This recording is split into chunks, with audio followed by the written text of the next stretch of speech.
Or maybe those kind of subjects just disgust you too much? I don't know. You tell me.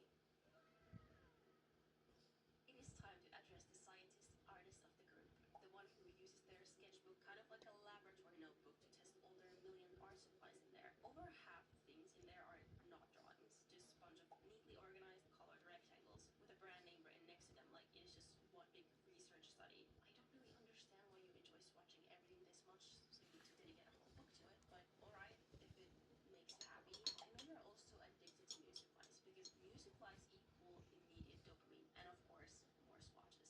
And your favorite phrase with music supplies is like, oh, I want to test how this performs. But like, performs on what exactly? You haven't even drawn anything yet, but you can still come up with a detailed performance review after just a quick swatch test. I also know you hyperfixate on how different colors layer together, and your favorite downtime is to spend like 20 minutes layering different colors together on a circle, sitting there like, this smooth transition is so satisfying. And after that, you move on to work with some pressure testing or experimenting with the opacity of your supplies. This all just sounds like super nerdy. I also want to quickly mention here your guilty pleasure of binging art supply review videos day and night.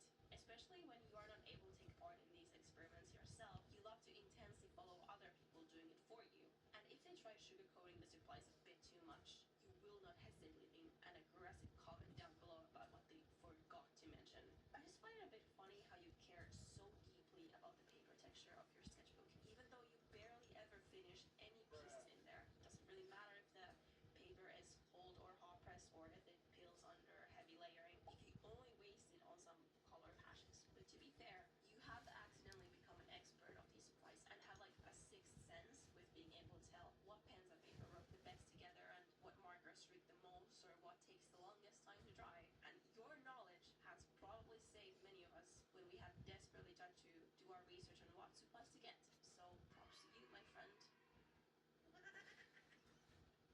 Now, this next one might be a bit too much of a sensitive subject to